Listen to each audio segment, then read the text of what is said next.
part of the job was steaming and washing the sulfur out of the casks and making sure that when you smelled it, when you sniffed it, it didn't burn your nose off with sulfur. But then often they would also get in fresh, wet on the inside with red wine. And those were great. I mean, those, you've got to fill them quick. You've got like a week pretty much, maybe 10 days to fill them.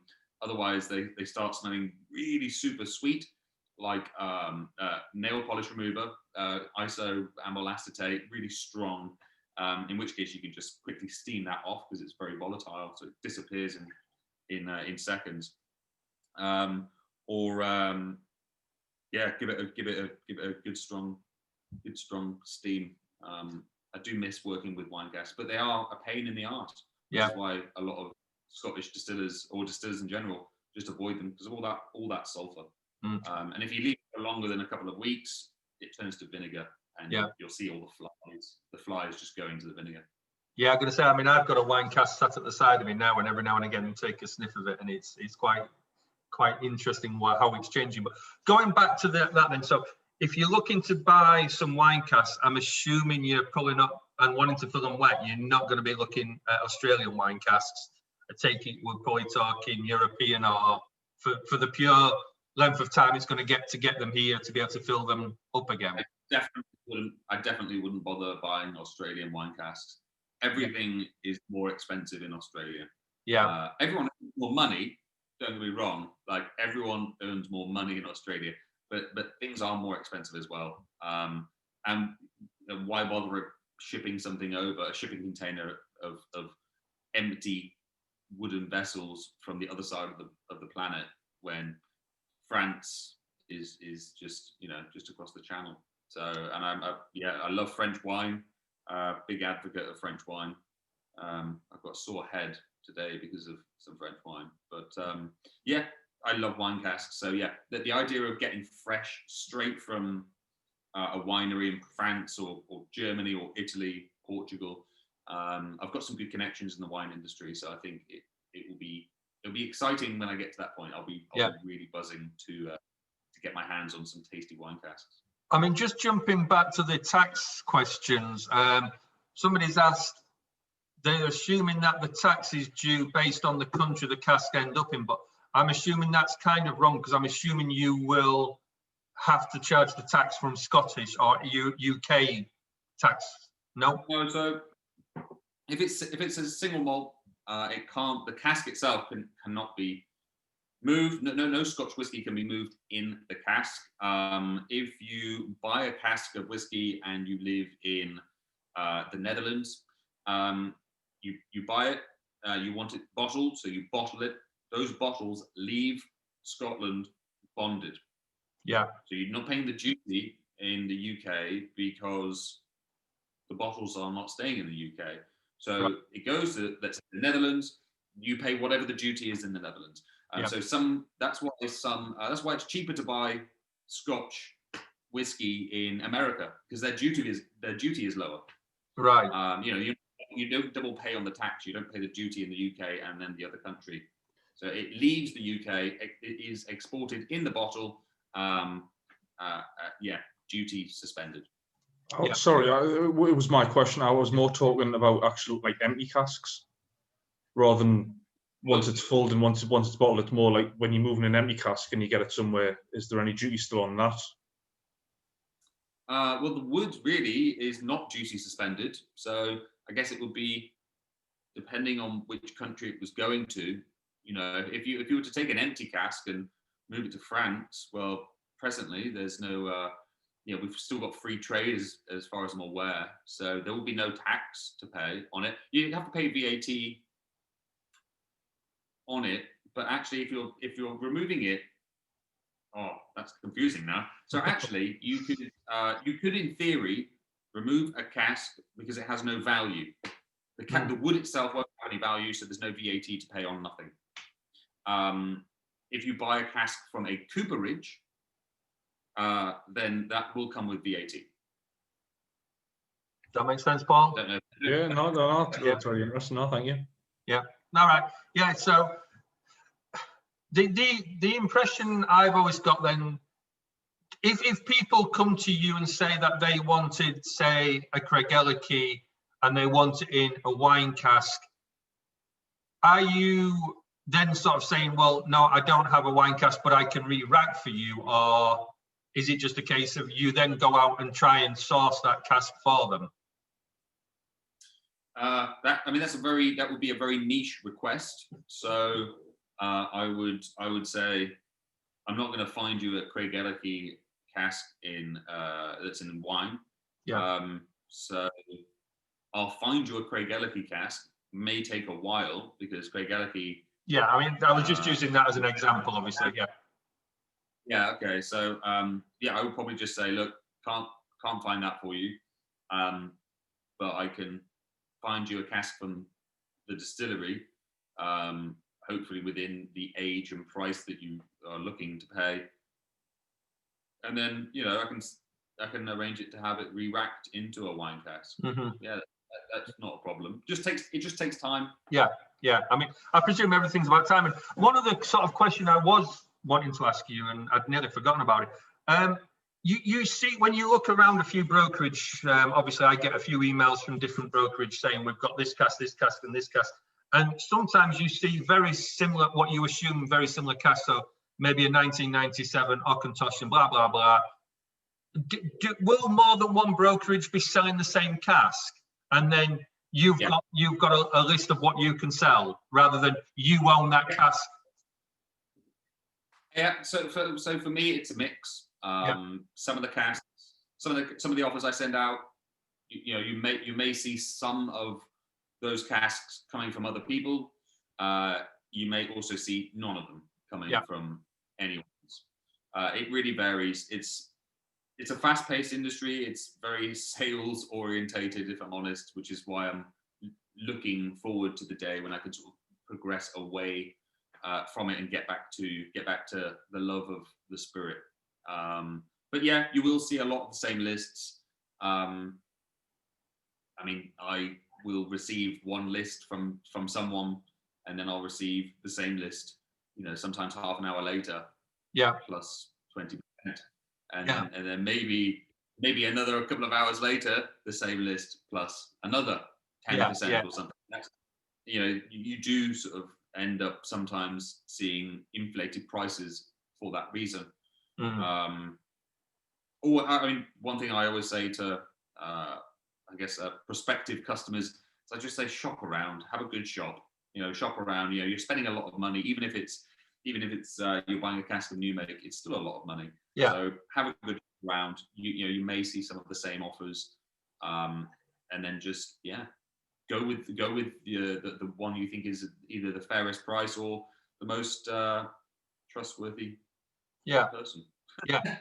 Well, that's it. I mean, I suppose at the end of the day, you always going to, if you've spoken to a few different brokers and things like that, then you're always going to connect to one or another. I mean, I know when I bought my couple of casks many years ago, it was a case of we'd seen the same cask through two brokers, or we assumed there was the same cask, and we just went with the one that seemed the most legitimate. The prices were slightly different, but not much. That's why it always intrigued me as to whether it was the same casks or just a different parcel very close.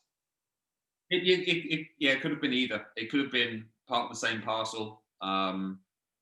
Also, another thing that's worth mentioning is that in some filling warehouses in Scotland and other countries as well, I assume, is when they're filling, they don't necessarily always measure the exact amount that goes into every cask. Yeah. Instead, they'll fill 20 and they'll look at the tank, or they'll look at the flow meter on their hose. They'll fill 10 or 20, look at it, and just divide it by that number of casks. Average it out, yeah. Every cask is exactly the same spec, and you think, but the only thing that's different is the cask number. But quite often with cask offers, you omit the cask number for sensitivity reasons. So yeah, you will often see things that look identical, but may actually they'll be from the same batch, but not the same casks. Yeah. So do you want to ask that question, Claire? No. You've just I asked was the question. no, I was responding. Sorry. I was responding to Paul. All right. I'll go back. Sorry. I just saw that come up and I thought it was a question you wanted asking. So, yeah, I mean, obviously with brokerage then, are there many rules that you have to obey from the SWA then, or, you know, is it very tight for a brokerage as it is for bottling and things like that? I've never spoken with the. Well, I did speak with the SWA once or twice, but it was just I had some nerdy questions to ask them. I'm not bottling yet, so it's nothing to do with them. I'm just. Yeah, none of the stocks that I buy, sell, or own, you know, I mean, they all fall within the Scotch whisky regulations. Yeah. So yeah, no real concern. I do know some people that are doing some. That are doing some questionable things with regarding to wood. And I will be very intrigued to see how they end up putting that liquid in the bottle, because I know that of some people that are doing things that it's illegal to call it Scotch whisky. So we'll see what they do. There's one or two distilleries. One of them is very famous. One of my favorite distilleries. I won't mention them, but they are doing some things that are not legal. If they bottle it as Scotch. If they don't bottle it as Scotch, it doesn't matter. They can call it what they like, but if they call it Scotch whisky, they'll be in hot water. Yeah, I think there's one or two that have both done that and are doing that, and I suppose some of them may be doing it with hope it becomes legal in the future, maybe. Or so with the brokerage side, then obviously we mentioned earlier about people putting requests in. Do you know what does seem to be the biggest request? Any particular distilleries or?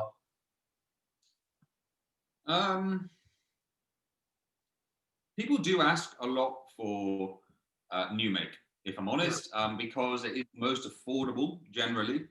I think a lot of people that are buying as an investment, you know, they are seeing it as maybe a 10-year thing. So yeah, I do get a lot of requests for new make. Another thing as well is good wood, because a huge amount, I would say like 90% or more of the casks that are on the cask market, they're not in the greatest quality wood, to be honest. I think that anyone who's tried lots of Scotch whisky going back, single malts, you know, even core range expressions from massive distilleries, you try their 10-year-old today versus the 10-year-old 10 years ago, or 20 years ago, or 30 years ago, you'll notice that the wood quality was better. And I think it's something very common. I think a lot of casks are being refilled one too many times. Cask it's been used for 15 years. Why are you bothering refilling it? Why? What's the point? Just get it into some good wood. So I think that there is a massive demand for Scotch whisky in good wood. Doesn't need to be, you know, sherry. Sherry casks are very expensive. Just something that's good and flavoursome. Yeah, and with that, if you do come across, I mean, I'm assuming then from the early discussion that a lot of the casks that you're getting are just a list that you've got on, so you're just pushing on. Are you actually buying many yourself and thinking this needs re-racking or before I sell it on, or is it just you are just selling what you're getting basically? Mostly just selling what I'm getting. I've done some racking. You know, the business is still young; it's still less than 1 year old, but But I have done some re-racking this year into wine casks. Surprise, surprise. And moving forward, that will be increasing. Yeah. So next year, yeah, like I say, I'll be hoping to buy direct from wineries, you know, single estate wineries, and get the good wood, the tasty wine casks, and do lots of re-racking, and yeah, in the long run, I guess, filling new make into delicious good wood. Yeah, I mean, Paul's asked a question. Hopefully, I get the way he's asking it right.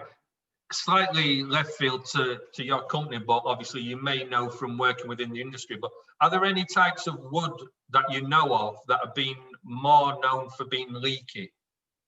So I presume, do you mean leaky, or do you mean a lot more angel share, or? Well, I'm kind of responding to Claire there. She's saying, sort of, yeah. She's saying, you know, generally oak's used, isn't it, in casks? Yeah. It has to be for Scotch, yeah. My original question was sort of like, why is it always used with oak? Is that why don't you use other types of wood? It's because of the properties within oak. It's less porous. It doesn't have what they call like resin canals like pine and stuff has, which would then put lots of random flavors into the wood. When you look at things like making the casks, boat building and stuff like that, oak wood has a much better way of flexing but remaining sealed. Does that make sense? So it's a historical use of oak because it works without having those leakages going on. Is it basically because it lasts longer, so it's cheaper? Not no, cheaper. It's. I mean, to grow the oak and to use it is ridiculously expensive compared to pine. But if you use pine for as a barrel, trust me, you probably don't want to be tasting that. Okay. It's not going to taste so great. American oak is cheaper than French oak or European oak because in the forests, American oak requires less space, so it's cheaper. Yeah, it's more fastigiate than a wide oak. There's an international, I think it's called the International Enological Body of Vine and Wine, something like that. It's based in France, and they did a comparative analytical study into different types of wood and the flavors that are imparted by them, and they only support using 2 kinds of wood for aging wine. The first one is oak, and the second one is chestnut, which is like a cousin of oak. I wrote an article a few years ago for Whiskey Magazine that was it was based around the fact that a whiskey distillery in London called East London Liquor Company in their little storage warehouse had some chestnut casks, and I just found that was really interesting. So I ended up just spending hours and hours researching it. But yeah, oak is the best wood overall and the most plentiful.